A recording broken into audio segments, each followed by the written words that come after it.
들었던 최고의 설교가 있으신가요? 네, 오늘 이제 여러분은 최고의 설교를 듣게 되실 겁니다.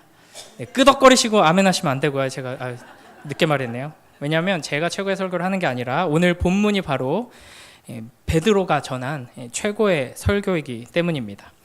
오순절 신약교회 탄생날에 이제 베드로가 예루살렘에 모인 수많은 사람들 앞에서 전한 설교인데요. 예수 그리스도를 온전하게 드러낸 최고의 복음 설교이면서 또 철저하게 하나님의 말씀인 구약 성경에 기초해서 구약 성경을 해설한 명쾌한 강해 설교라고 할 수 있습니다. 그리고 이 설교의 결실 우리가 알다시피 2장 41절에 보면 대단했죠. 그날 설교를 들은 3,000명이 믿고 세례를 받고 교회에 더해졌습니다. 이게 이제 2장 1절부터 13절에 오순절 성령 강림 사건이 있고 이 사건에 대해서 베드로가 성경을 근거해서 해석해주는 설교입니다. 그게 이제 14절부터 쭉 이어지는데요.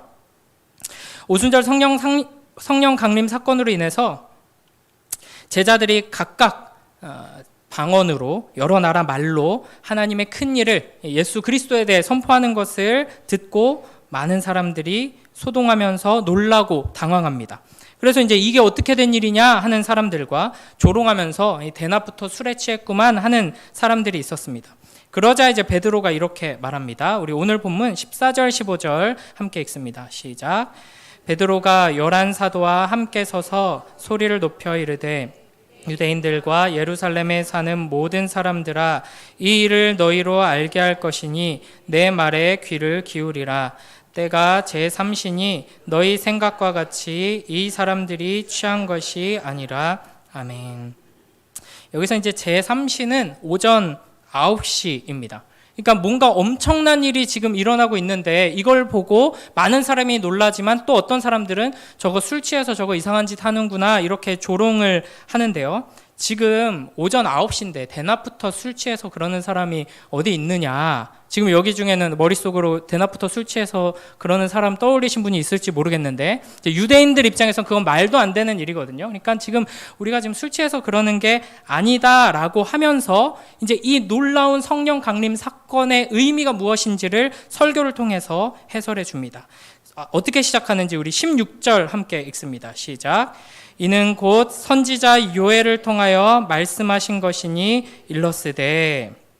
선지자 요엘을 통하여 말씀하신 것이니, 그러니까 구약 성경에 하나님께서 요엘 선지자를 통해서 주신 말씀이 있는데 그 말씀이 지금 이루어지고 있는 장면이다 라고 하면서 이제 이어지는 17절부터 21절에 요엘서에 나오는 내용을 쭉 언급합니다. 그리고 또 그 뒤에 또 다른 구약의 본문을 인용하는데요. 다윗의 시편들을 인용합니다. 그러니까 이제 베드로의 설교는 이 사건이 요엘의 예언의 성취이다라고 선언하면서 시작하지만 단순히 그 요엘서의 한 구절만을 이야기하는 것이 아니라 이제 구약의 모든 예언이 여기에서 하나님의 말씀이 성취되고 있다 하는 방식으로 설교를 하고 있습니다. 요엘은 이제 하나님께서 이스라엘에 대하여서 진노하시면서 그들의 패역함을 메뚜기 재앙으로 심판하실 것이다 라고 예언한 선지자입니다. 그러면서 요엘은 이스라엘이 이 하나님의 경고를 듣고 돌이켜서 회개하면 하나님께서 하나님의 영을 이스라엘 백성들에게 내려주실 것이다 라고 예언합니다. 제가 이 베드로가 인용하고 있는 요엘서 말씀을 읽어볼 텐데요. 한번 17절부터 21절의 베드로의 이 설교와 본문을 한번 비교하면서 한번 들어보시면 좋을 것 같습니다. 요엘서 2장 28절부터 32절 제가 읽어보겠습니다. 그 후에 내가 내 영을 만민에게 부어주리니 너희 자녀들이 장래일을 말할 것이며 너희 늙은이는 꿈을 꾸며 너희 젊은이는 이상을 볼 것이며 그때 내가 또 내 영을 남종과 여종에게 부어줄 것이며 내가 이적을 하늘과 땅에 베풀리니 곧 피와 불과 연기 기둥이라. 여호와의 크고 두려운 날이 이르기 전에 해가 어두워지고 달이 핏빛같이 변하려니와 누구든지 여호와의 이름을 부르는 자는 구원을 얻으리니 이는 나 여호와의 말대로 시온산과 예루살렘에서 피할 자가 있을 것이며 남은 자 중에 나 여호와의 부름을 받을 자가 있을 것임이니라. 아멘. 이 두 본문을 비교해 보면 거의 똑같습니다. 약간의 자녀들, 늙은이들, 젊은이들을 언급하는 순서에 조금 차이가 있고, 결정적으로 중요한 차이가 하나 있는데, 요엘서에서는 후에, 그러니까 나중에 이렇게 표현하고 있는 것을 사도행전 이 말씀에서 베드로의 설교 안에서는 말세라고 표현하고 있다 하는 것입니다. 그러니까 베드로는 오순절 성령 강림 이후를 말세라고 표현합니다. 우리는 말세라고 하면 이제 세상이 끝나는 그 시점을 생각하기가 쉽죠. 저 어렸을 때만 해도 이제 할머니, 할아버지들이 혀를 끌끌 차면서 말세다, 말세야. 보통 이제 교회에 머리를 노랗게 물들이고 온다든지, 길거리에 막 문신한 사람들이 돌아다닌다든지 하면 이제 말세다, 말세야. 근데 요즘은 이제 그 정도 가지고는 아무렇지도 않죠. 얼마 전에 설교 때 담임 목사님도 노랗게 이렇게, 아마 그때도 이제 많은 어른들이 말세다, 말세야 이렇게 하셨을 거예요. 근데 요즘은 이렇게 아주 막 끔찍한 사건, 윤리 도덕이 완전히 무너지고 이게 세상이 이렇게 어떻게 되려나, 우리 기준에서는 이거 하나님이 당장 심판하셔야 마땅할 것 같은데 라는 이 세상의 모습들을 본다거나, 전쟁이 끊이지 않는 지금 현실을 본다거나, 아니면은 기후 위기를 본다거나, 그렇게 넓게 안 봐도 그냥 우리 자식 새끼를 볼 때 말세다, 말세야 이렇게 느껴지는 경우도 많이 있을 겁니다. 그러나 이제 베드로는 오순절 성령 강림 이후로 이제 말세라고 표현을 합니다. 그러니까 이제 이 시점부터 지금까지, 이 시점 이후로 이제 계속 말세라고 성경은 표현하는 것이죠. 예를 들어서 히브리서 1장 1절 2절을 제가 읽어보겠습니다. 옛적의 선지자들을 통하여 여러 부분과 여러 모양으로 우리 조상들에게 말씀하신 하나님이, 이게 이제 구약이죠. 이 모든 날 마지막에는, 말세에는 아들을 통하여 우리에게 말씀하셨으니 라고 표현합니다. 그러니까 예수 그리스도를 통해 하나님이 계시된 때부터 이제 말세다라는 것이죠. 베드로전서 1장 20절에서는 이렇게 말씀하십니다. 그는 창세전부터 미리 알림 바 되시니나 이 말세에 너희를 위하여 나타내신 바 되었으니, 예수 그리스도께서 오시고 예수 그리스도의 그 말씀과 사역을 통해 하나님의 구원 역사가 온전히 드러난 그때, 예수 그리스도의 성육신, 십자가, 부활, 승천, 그리고 이 모든 것들이 온전히 깨닫게 되어지는 성령 강림부터가 이제 말세다라는 것이죠.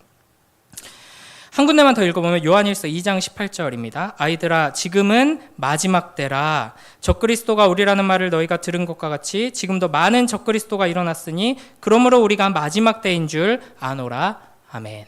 그래서 성경에서 말세다, 마지막 때다, 이제 끝이다 라고 하는 것은 어느 한 시점보다는 예수님의 사역이 완성되고 성령이 임하신 때부터 예수님께서 다시 오시는 때까지를 말세라고 합니다. 이게 이제 성경의 시대 구분이에요.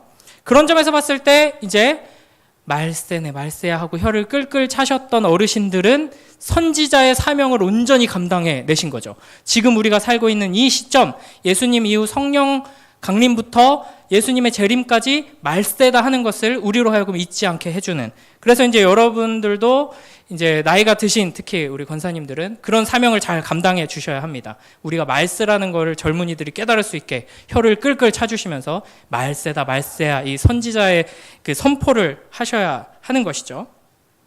그러면 이 말세에는 어떤 일이 일어나는가? 이 말세에 일어나는 일이 바로 이 오순절 성령 강림인데 그 의미가 무엇인가? 우리 17절, 18절 함께 읽어보겠습니다. 시작.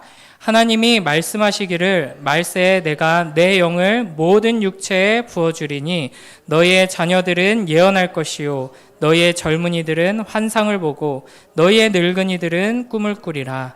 그때 내가 내 영을 내 남종과 여종들에게 부어주리니 그들이 예언할 것이요. 아멘. 예언하고 환상을 보고 꿈을 꾼다. 그리고 이런 이제 표현이 등장하니까 뭔가 신비로운 현상이 일어나고 이제 신령한 무언가 일어나야 할 것 같죠. 그래서 이제 장로교에서는 경험하지 못하는 이제 순복음 교단이나 이제 기도원에 가야지만 경험할 수 있는 어떤 일들을 말씀하시는가 이렇게 생각하기 쉽지만 이 말씀의 핵심은 말세에 차별이 사라진다 하는 겁니다. 어떤 차별이 사라지는가? 성령의 임재, 성령의 역사에 차별이 사라진다 하는 것이죠. 2장 1절부터 4절에 성령 강림 사건이 묘사되어 있죠. 거기에 이제 불의 혀처럼 갈라지는 것들이 각 사람 위에 하나씩 임했다라고 번역되어 있는데, 여기에 각 사람 위에라는 말은 헬라어로 모든 사람 위에라고도 번역할 수 있습니다. 그러니까 하나님께서 하나님의 영을, 성령을 모든 육체에 부어 주시는 것입니다. 물론 사도행전 2장의 오순절 성령 강림 사건 그 장면에서는 그 장소에 모인 120명의 사람들에게 성령이 부어졌죠. 그러나 베드로는 이 놀라운 일을 모든 육체에 하나님의 영이 임한다라고 약속하신 요엘의 말씀의 성취다라고 지금 선포하고 있는 것입니다. 17절을 다시 보면은 자녀들은 예언을 하고 젊은이들은 환상을 보고 늙은이들은 꿈을 꿉니다. 예언하고 환상을 보고 꿈을 꾸는 일들, 이 모든 일들은 구약 시대의 선지자들과 관련된 표현입니다. 구약의 선지자들은 하나님께서 환상과 꿈을 통해 하나님의 뜻을 알게 하셨습니다. 그리고 성령의 능력으로 예언을 했죠.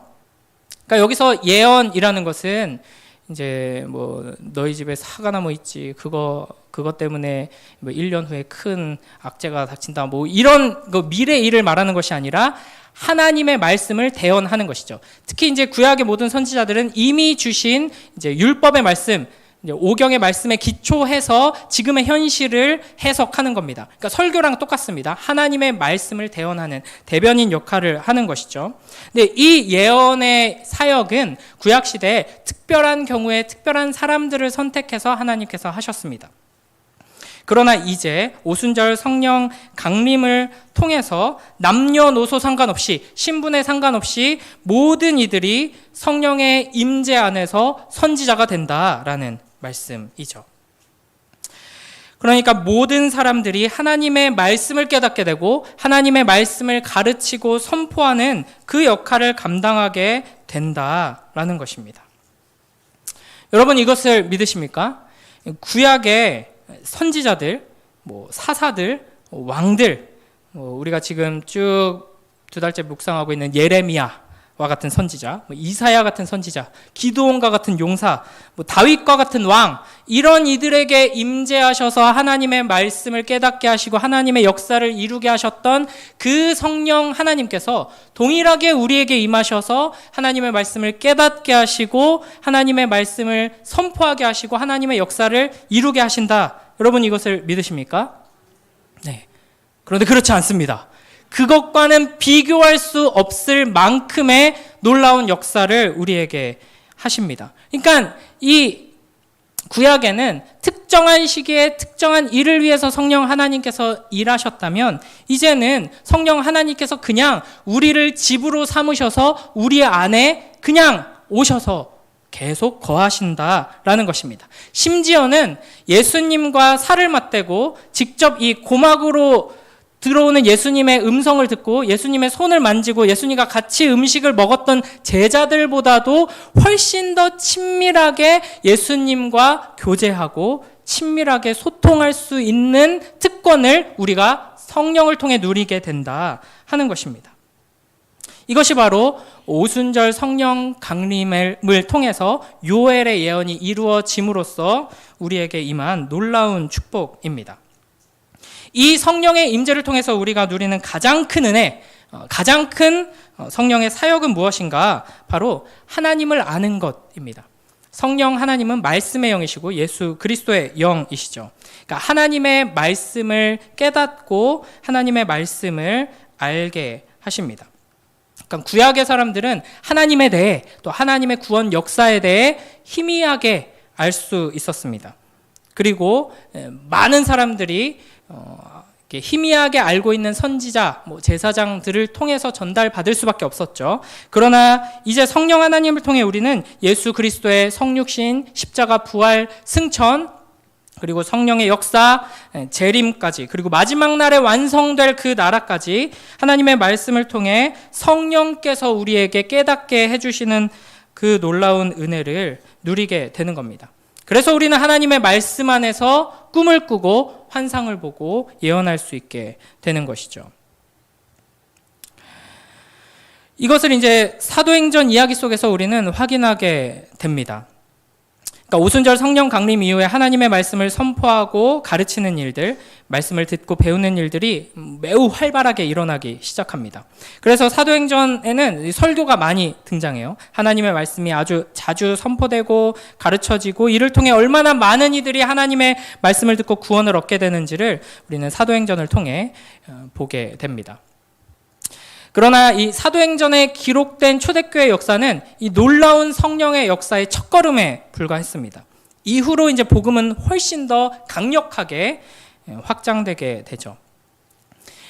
중세 이전에, 종교개혁 이전의 교회는 이제 성경을 읽을 수 있는 사람들이 매우 극소수였습니다. 신부님인데도 이제 중세교회가 워낙 타락해서 성경책을 이제 라틴어로만 읽어야 됐거든요. 근데 그걸 제대로 읽을 수 있는 사람이 많지 않았어요. 읽을 수 있어도 성경책 자체가 없었습니다. 큰 도시의 큰 교회만이 성경책 전체를 일부 가지고 있었고, 대부분의 작은 교회들은 성경책의 몇 권, 66권 중에서 몇 권만 가지고 있었을 뿐입니다. 그러나 이제 종교개혁이 인쇄술과 함께 이제 퍼져나가고, 이 종교개혁을 통해서 많은 학자들이 성경을 자국의 언어로 번역하면서 이제 종교개혁의 불길이 전 유럽을 휩쓸게 되죠.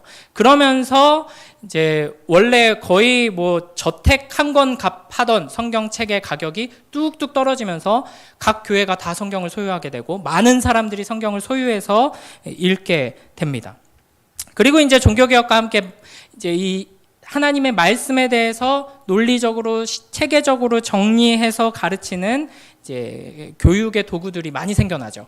신앙고백서와 교리문답서들이 생겨나고, 그러한 것들이 또 출판을 통해서 많은 사람들에게 읽혀지고, 그런 바른 신학에 근거한 설교들, 또 설교들을 인쇄한 설교문들이 곳곳에 전파되게 됩니다.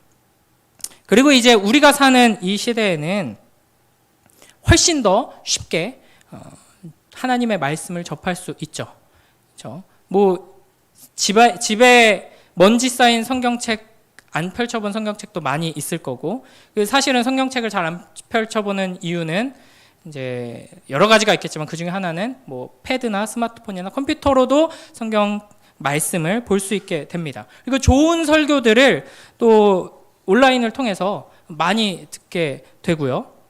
물론 이제 영 이상한 설교와 아주 안 좋은 설교도 많이 있다는 문제점이 있지만, 그래도 우리가 분별해서 잘 찾아보면 너무나도 아름답게 이 복음을 이제 선포하고 가르치는 강의와 설교들을 우리는 많이 들을 수 있습니다.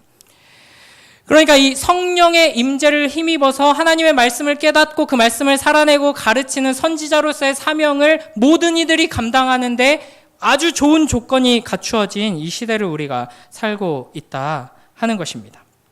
예전에 특별히 임명받은 선지자들만 했던 그 예언을, 하나님의 말씀을 듣고 전하고 깨닫고 이제 나누고 선포하는 그 사역을 모든 사람들이 할 수 있게 1차적으로는 이제 신학자와 목사와 이 말씀 사역자들을 통해서 또 하는 것이지만, 그 말씀을 들은 모든 성도들이, 그렇게 말씀을 듣고 배우고 묵상하고 훈련받은 모든 그리스도인들이 이 선지자의 사명을 충분히 감당할 수 있는 이 놀라운 은혜를 하나님께서 우리에게 허락하셨다 하는 것입니다.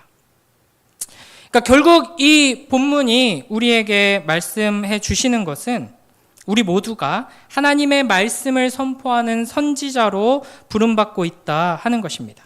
그러니까 일종의 만인 선지자서를 우리에게 가르치고 있는 것이죠. 우리 좀 앞뒤좌우 이렇게 보면서 함께 한번 인사해 볼까요? 우리는 선지자입니다. 네, 우리는 선지자입니다. 네.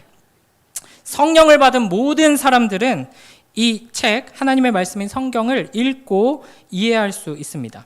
이 말씀 안에서 참된 복음을 발견하고 예수 그리스도를 인격적으로 만나게 되는 것이죠.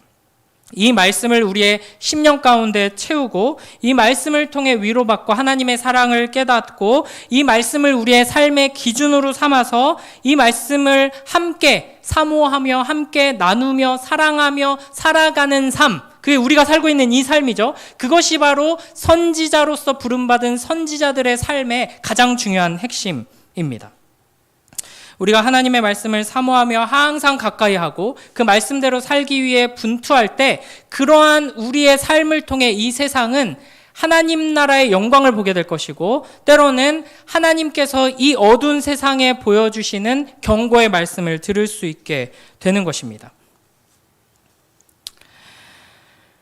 자녀들은 예언한다라고 표현이 되어 있죠. 그러니까 하나님의 말씀을 선포하는 선지자가 된다 하는 것입니다. 아주 이 어린 자녀들마저도 하나님의 말씀을 선포할 수 있게 된다. 청년들은 환상을 본다. 하나님 나라의 영광을 사모하며 믿음의 눈을 들어서 지금 역사하시는, 지금 이 땅에 임재하시는 하나님 나라의 영광을 보게 된다 하는 것입니다. 그리고 늙은이들은 뭘 하죠? 늙은이들은 꿈을 꿉니다. 늙어서 이제 잠을 이제 설치다 보니까 자꾸 이상한 꿈을 꾸고 이런 말이 아니라 진짜 소망을 품고 살아가게 된다 하는 것입니다. 어린이들은 좀 허황된 꿈을 많이 꾸죠. 이제 저의 이제 덩치를 보면 아시겠지만 이제 저희 아내는 저보다 덩치가 더 작고요. 저희 아들들은 덩치가 작을 예정입니다. 그렇지 않기를 기도하는데 그래서 뭔가 뭐 축구 선수, 농구 선수, 소방관 이런 것들은 안 될 것 같은데 이런 생각을 많이 하지만 저희 첫째 아들은 뭐 소방관이 되고 싶다, 경찰관이 되고 싶다, 도둑한테 두드러 맞을 것 같은데 뭐 축구 선수가 되고 싶다 이런 얘기를 하고요. 뭐 피아니스트가 되고 싶다, 과학자가 되고 싶다. 그래서 이든이 뭐 되고 싶니?라고 이야기하면 그때 항상 바뀌고 너무 많아서 요즘은 대답이 나는 되고 싶은 게 너무 많아서 너무 바쁠 것 같아요. 이렇게 대답을 합니다. 저도 초등학교 졸업 앨범에 보면 딱 두 글자가 써 있습니다. 밑에 이제 장래 희망을 써놨더라고요. 법관 이렇게 써 있습니다. 이제 법관이 뭔지도 모르고 그냥 멋있어 보여서 쓴 것 같은데. 그리고 이제 20대 때는 영화음악가가 되겠다고 영화계 이곳저곳을 기웃거리기도 했었습니다. 그런데 이제 나이가 조금 들게 되면 점점 꿈이라는 것에서 멀어지게 되죠. 20대 초반만 해도 막 온갖 꿈을 꾸고 막 그랬었는데 이제 뭐 30대만 돼도 이제 현실에 더 가까워집니다. 땅에 발붙인 존재가 되죠. 근데 늙은이가 되면 훨씬 더 꿈하고는 상관없는 존재가 됩니다. 그러나 성령 안에서는 늙은이들도 꿈을 꿉니다. 그러니까 현역에서 이미 은퇴하고 가정과 공동체와 뭐 사회에 내가 뭔가 도움이 되기보다는 이제 짐이 되는 것처럼 보이는 늙고 병들고 연약한 이들이 성령 안에서, 말씀 안에서 하나님의 능력으로 소망을 가지고 꿈을 꾸며 살아가게 된다 하는 것입니다. 이것이 성령의 능력입니다. 우리 성령 안에 있는 늙은 분들이 꿈을 가지고 그 꿈을 품고 나아갈 때 이미 꿈을 잃어버린 젊은이들이 그 모습을 보고 예수 안에 있으면 꿈꿀 수 있구나 이렇게 소망을 얻게 될 것입니다. 세상에서는 내가 무슨 수저인가, 흙수저인가 금수저인가 다이아몬드 수저인가, 내 백이 뭐가 있고 배경이 뭐가 있고 내 재능이 어떻고 이런 거에 따라서 꿈을 꿀 수 있는 자와 감히 네가 꿈을 꿔? 이렇게 손가락질 받고 비난받는 계급이 나뉘게 됩니다. 그러나 성령 안에 있으면 내 외모가 어떻고 내 체격이 어떻고 내 부모님이 뭐 하는 분이고 내가 어디에 살고 이런 것과 상관없이 하나님이 주시는 하나님의 꿈을 함께 꾸며 품고 나아가게 되는 것입니다. 이렇게 하나님께서 주시는 놀라운 꿈을 꾸면서 환상을 보면서 예언하며 살아가는 선지자와 같은 하나님의 백성들을 통해서 이 세상은 하나님 나라의 영광과 소망을 보기도 하고 거룩하신 하나님의 경고와 심판의 메시지를 듣기도 할 것입니다. 성령 하나님께서 우리에게 주시는 이 선지자적 사명이라는 놀라운 특권을 우리가 영광스럽게 여기고 감사하며 선지자로 부름받은 그 영광스러운 정체성을 항상 기억하며 살아가는 복된 우리 모두가 되길 주님의 이름으로 축복합니다. 이렇게 희망찬 결론으로 끝나면 좋겠지만 19절, 20절이 남아 있습니다. 우리 19절, 20절 말씀 함께 읽겠습니다. 시작. 또 내가 위로 하늘에서는 기사를 아래로 땅에서는 징조를 베풀리니 곧 피와 불과 연기로다. 주의 크고 영화로운 날이 이르기 전에 해가 변하여 어두워지고 달이 변하여 피가 되리라. 아멘. 분위기가 반전되는 것이 느껴지시나요? 그러니까 20절에는 주의 크고 영화로운 날이 이르기 전에 해가 변하여 어두워지고 달이 변하여 피가 되리라 말씀하십니다. 이 말씀은 이제 실제로 누가복음 23장에서 문자적으로 성취되었다고 할 수 있습니다. 그러니까 이것도 요엘의 예언이잖아요. 그러니까 예수님께서 십자가에서 죽으실 때 정오부터 3시까지, 보통은 하루 중에 가장 밝은 그때에 어두워집니다. 그러니까 일식이 일어났다 이렇게 추측할 수도 있는데요. 중요한 것은 이게 이제 빛으로 오신 예수 그리스도의 죽음을 나타내는 장면이다 하는 것입니다. 그러니까 사도행전의 이 시점에서 베드로의 설교를 듣고 있는 사람들은 한 7주 전쯤에 갑자기 태양이 빛을 잃고 온 세상이 어두워지는 그 현상을 경험했던 사람들입니다. 그 실제적으로 경험한 사건의 의미를 베드로는 하나님의 말씀, 이 구약 예언의 성취로 해설해주고 있는 것입니다. 그리고 사실 19절에 피와 불과 연기, 이런 것들은 모두 이제 해가 빛을 잃고 어두워지는 것 포함해서요, 모두 구약 성경에서 하나님의 심판, 징계, 하나님의 저주로 인해서 일어나는 일들을 표현하는 말씀입니다. 그러니까 하나님의 심판으로 인해서 인간이 겪게 되는 고통과 어려움을 나타낼 때 주로 사용되던 상징들인 것이죠. 물론 이런 일들이 이전에도 있긴 했지만 이제 성령께서 임하셔서 모든 이들이 예언하게 된다, 선지자가 된다. 그래서 이제 우리가 사도행전을 통해 볼 수 있듯이 이제 복음이 놀라운 속도로 전파되게 됩니다. 예수님께서 제자들에게 너희가 나보다 큰 일 할 거다라고 하셨잖아요. 이게 이 말이죠. 예수님은 몸을 입고 이 땅에 오셔서 제자들과 살을 부대끼면서 있어야 했습니다. 그러나 성령 하나님께서는 공간을 초월해서 모든 곳에 각각에 임하셔서 이제 성령의 역사를 예수 그리스도께서 이루셨던 것을 12 제자뿐 아니라 모든 제자들이 곳곳에서 이루기 시작하면서 급속도로 복음이 전파되게 되는 것이죠. 그러나 그와 동시에 어떤 일이 일어나는가? 피와 불과 연기, 어두워지는 일들, 그러니까 많은 핍박과 박해와 고난이 일어나게 된다라는 것입니다. 이게 바로 말세에 일어나는 일입니다. 마지막 때에 그리스도인들, 선지자들이 겪게 되는 현실입니다. 그러니까 이 종말의 특징이 무엇인가? 말세의 특징은 엄청난 기세로 복음이 이제 온 세상으로 전파된다는 것. 지금 우리의 입장에서는 한국교회가 이제 쇠퇴기를 걷고 있는 지 오래됐기 때문에 복음이 전진하고 있나? 이제는 복음이 조금 힘을 잃은 시대가 아닌가라고 생각하기 쉽지만 전체 역사, 전 지구적인 시각으로 보면 단 한순간도 복음은 이제 힘있게 전파하는 것을 멈춘 적이 없습니다. 그리고 이제 큰 그림에서 보면은 점점 더 강력하게 역사하고 있다는 것을 우리는 확인할 수 있는 것이죠. 그러나 동시에 이 선지자들을 향한 박해와 핍박과 고난, 그리고 여러 가지 재앙과 자연재해 등으로 인해서 이제 어려움을 겪게 된다 하는 것입니다. 이게 이제 뭐 시간이 없어서 자세히 살펴보진 않겠지만 요한계시록 3장 이런 데 보면은 아주 구체적으로 이러한 현실들에 대해서 두 증인이라고 불리는 이제 그리스도인들, 증인된 그리스도인들에게 세상이 어떻게 공격하고 박해와 핍박과 고난들이 찾아오는가를 말씀하십니다. 그러니까 요한계시록을 통해서 이걸 말씀하셨다 하는 것은 이게 하나님이 어쩔 수 없어서 미안하다, 너희들한테 성령을 줘서 내가 너희한테 일을 맡겼는데 이런 어려움이 있구나가 아니라 이 모든 일들이 다 하나님의 계획 안에 있는 것이다. 그러니까 이상하게 생각할 거 없고 두려워할 것 없고 인내하며 끝까지 충성하면 승리한다라는 말씀인 것이죠. 그래서 여기서도 21절에 이렇게 말씀하십니다. 우리 마지막 21절 함께 읽습니다. 시작. 누구든지 주의 이름을 부르는 자는 구원을 받으리라 하였느니라. 아멘. 모두가 선지자가 된다. 그래서 복음이 전파된다. 그러나 동시에 그들에게 박해와 여러 가지 어려움들이 따르게 된다. 그러나 누구든지 주의 이름을 부르는 자는 구원을 받으리라. 이 세 가지가 사도행전 전체에 그대로 이제 나타나게 됩니다. 바울은 복음을 전하죠. 그리고 계속 고난을 당합니다. 불신자들로부터 핍박을 받을 뿐 아니라 동족인 유대인들에게 계속 시달렸고 교회 안에서도 여러 가지 오해와 공격을 받으면서 상처를 많이 입었습니다. 또한 자연 만물마저도 바울을 가만히 두지 않았습니다. 배 타고 여행하다가 배가 부서지는 일을 겪기도 하죠.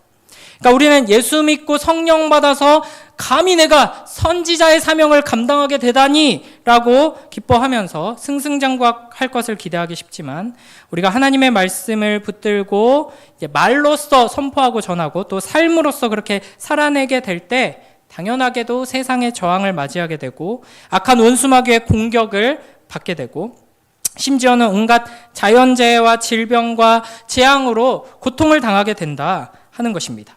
피와 불과 연기를 보게 될 것입니다. 이것이 선지자로 부름받은 우리의 현실입니다. 그러니까 우리는 예수님을 믿는 신실한 사람으로서 이 땅에 죄와 더불어 싸우면서 살아가야 하는데, 그때에 여러 가지 어려움들을 견디며 살아가야 한다 하는 것입니다. 그러나 다시 한번 21절 이렇게 말씀하십니다. 시작. 누구든지 주의 이름을 부르는 자는 구원을 받으리라 하였느니라. 아멘. 요엘 선지자는 주의 이름이라고 할 때 여호와 하나님을 가리켰죠. 그러나 베드로는 나사렛 예수 그리스도, 그분이 바로 여호와 하나님이신 주라고 말합니다. 그러니까 주님의 이름은 구약에서는 여호와의 이름이었고 이제 우리에게는 예수 그리스도의 이름입니다. 그러니까 이 예수 그리스도를 하나님으로, 온 우주 만물의 주인으로, 역사의 주인으로 우리가 부를 때, 고백할 때 구원을 얻게 된다 하는 것이죠. 그러니까 주의 이름을 부른다 하는 것은 그냥 주여 주여 외친다는 것이 아니라 주님을 예배하며 주님을 향한 신앙의 고백으로 예수 그리스도가 바로 주인이십니다 라고 의지하며 높일 때 그들에게 구원이 임하게 된다라는 것입니다. 로마서 10장 12절 13절에서도 이렇게 말씀하십니다. 유대인이나 헬라인이나 차별이 없음이라 한 분이신 주께서 모든 사람의 주가 되사 그를 부르는 모든 사람에게 부여하시도다. 누구든지 주의 이름을 부르는 자는 구원을 받으리라. 아멘. 우리가 성령을 받아 하나님의 말씀을 깨닫고 하나님의 말씀대로 살아가게 되면 우리가 특별히 어떤 대단한 사역을 감당하는 게 아니어도 그저 그리스도인으로 살아가게 되면 그것이 바로 선지자적인 삶이고, 세상은 그러한 우리의 삶을 통해 하나님의 말씀, 하나님의 살아계심을 보게 되고요. 그러면 우리는 반드시 핍박을 받게 됩니다. 반대로 생각해보면 우리가 너무나도 평안하고 이 세상과 짝해서 잘 지내고 있다 하면 우리는 선지자로서 사명을 잘 감당하지 못하고 있는 것일 가능성도 있다는 것입니다. 그러나 그런 삶을 살아갈 때 하나님께서는 우리를 가만히 두지 않으시고 우리가 부를 수 있는 그 능력의 이름, 예수 그리스도의 이름을 우리에게 주셨습니다. 그러니까 우리가 삶을 생각할 때 이게 이제 세계관인데요. 이걸 항상 기억해야 합니다. 제가 좋아하는 말씀인데 디모데후서 3장 12절입니다. 무릇 그리스도 예수 안에서 경건하게 살고자 하는 자는 박해를 받으리라. 아멘. 그러니까 경건하게 살지 말고 막 살아서 박해를 받지 말아야지. 이게 이제 세상의 방식인데, 우리는 하나님께서 어떤 방식으로 우리에게 축복하시고 이 세상을 완성하시는지 알고 있기에 경건하게 살기에 힘쓰면서 박해를 받고, 박해를 받는 것을 이상하게 여기지 않고 박해를 받아 힘들 때 예수 이름을 부르며 인내하고 승리하고 끝까지 견디어냄으로써 영원한 축복을 쟁취하게 되는 것입니다. 그래서 우리가 예수 이름을 부를 때 매일같이 우리를 박해하고 핍박하고 공격하고 흔드는 이 세상과 또 자연과 또 심지어는 가족과 심지어는 내 안에 있는 죄 앞에서 우리는 예수 이름을 부르면은 예수 그리스도께서 우리를 도우시고 구원해 주실 것입니다. 또한 그렇게 인내하며 선지자의 사명을 영광스럽게 감당하는 우리를 통해 예수 이름을 함께 부르는 이들이 나타나게 될 것이고 그들 또한 구원을 얻게 될 것입니다. 예수 이름을 부르는 모든 이들이 구원을 얻게 됩니다. 이것이 우리의 가장 큰 무기입니다. 예수 그리스도의 이름. 우리가 어디에 있던 무엇을 하든 우리는 예수 그리스도의 이름을 부를 수 있습니다. 하나님을 부를 수 있다는 것이죠. 예수님의 이름으로 기도합니다 하고 기도를 마치죠. 우리는 하나님을 아버지로 부릅니다. 어떻게 하나님을 감히 피조물에 불과한 죄인인 우리가 아버지라고 부릅니까? 예수 그리스도의 아버지이시기 때문에, 우리가 예수 그리스도와 연합했기 때문에 예수 그리스도의 아버지이신 하나님을 우리도 아버지라 부를 수 있게 되는 것입니다. 예수 그리스도의 이름의 능력이 이처럼 어마어마합니다. 이 이름을 부를 때 이 이름의 능력이 우리를 구원하고 우리를 통해 이 세상을 구원하게 될 것입니다. 사실 예수 그리스도를 향해 주여, 주님, 예수 그리스도여 이렇게 부르는 것이 결코 가벼운 고백이 전혀 아닙니다. 예수 그리스도 이 안에도 신앙 고백이 담겨 있죠. 예수는 이름이고 그리스도는 구약에 예언하신 약속하신 그 메시아, 그 왕, 그 구원자라는 고백입니다. 그러니까 이 예수가 바로 나의 구원자이십니다 라는 고백이고, 이 예수를 주라고 고백할 때 우리는 하나님 나라의 영광과 능력을 나타내게 될 것입니다. 고린도전서 12장 3절에서는 이렇게 말씀하십니다. 그러므로 내가 너희에게 알리노니 하나님의 영으로 말하는 자는 누구든지 예수를 저주할 자라 하지 아니하고 또 성령으로 아니하고는 누구든지 예수를 주시라 할 수 없느니라. 아멘. 우리가 성령의 능력을 힘입으면 예수 그리스도를 주라고 고백할 수 있게 됩니다. 이 로마 시대, 이 초대교회 시대를 생각해 보면 이 주라는 호칭은 로마 황제와 이제 신, 제우스에게만 붙일 수 있는 호칭이었습니다. 굉장히 정치적인 칭호이죠. 그리스도인들은 이 칭호를 예수 그리스도께 붙였습니다. 그러니까 주의 이름을 부른다 하는 것은 단순히 어떤 신앙적인 고백이 아니라 매우 정치적인 고백입니다. 지금은 당장 이 로마의 황제가 우리의 생사 여탈권을 쥐고 있는 것처럼 보이지만 우리 동네, 우리 민족 전체를 몰살시킬 수 있을 만큼 어마어마한 권력과 군대를 손에 쥐고 있는 존재지만 그 로마 황제가 진정한 권력자가 아니라 이 나라, 이 땅뿐 아니라 온 우주 만물을 통치하고 다스리시는 왕은 예수 그리스도 뿐이시다라는 신앙 고백을 하는 것이죠. 이 놀라운 신앙 고백이 우리에게도 동일하게 있기를 주님의 이름으로 축복합니다. 미국 대통령이든 돈이든 학벌이든 이 세상 사람들이 벌벌 떠는 힘이 있어 보이는 그 무엇이 왕 노릇하도록 내버려두지 아니하고 그 무엇도 나의 삶에 우리의 공동체에 왕이 될 수 없다. 오직 살아계신 영원하신 선하신 아름다우신 하나님의 아들이신 예수 그리스도만이 우리와 같은 죄인의 몸을 입고 이 땅에 오셔서 우리가 받아야 할 그 모든 고난을 다 받으시고 십자가에서 하나님의 모든 진노를 받으시고 영광스럽게 부활하셔서 승천하셔서 지금 하나님 보좌 우편에서 통치하고 다스리고 계시는 이 모든 역사를 주관하고 계시는 나의 주님 예수 그리스도만이 왕이십니다 라고 고백함으로써 구원의 능력을 힘입고 살아가고 그 구원을 이 땅 가운데 선포하며 살아가는 복된 우리 모두가 되길 주님의 이름으로 축복합니다. 기도하겠습니다. 하나님 아버지 감사합니다. 우리에게 성령을 보내주셔서 하나님의 말씀을 깨닫게 하시고 그 말씀 안에 복음을 듣게 하시고 예수 그리스도를 보게 하시니 감사합니다. 예수 그리스도의 영광을 알게 하시고 예수 그리스도께서 지금도 살아 역사하시며 다스리심을 알게 하셔서 예수 그리스도를 의지하게 하시고 왕으로 고백하게 하시니 감사합니다. 우리가 하나님께서 우리에게 주신 영광스러운 선지자의 사명을 감당하며 하나님의 말씀을 살아내고 선포할 때 우리에게 여러 가지 고난과 핍박이 있겠지만 그때마다 참된 왕이신 예수 그리스도의 이름을 부르게 하시고 의지하게 하시고 그 능력으로 구원의 그 아름다운 축복들을 누리며 살아갈 수 있도록 인도하여 주시옵소서. 우리를 통하여서 아직 구원받지 못한 많은 이들이 성령을 받고 예수님을 믿어 구원에 이를 수 있도록 우리를 사용하여 주시옵소서. 감사드리며 예수님 이름으로 기도드립니다. 아멘. 우리 이 시간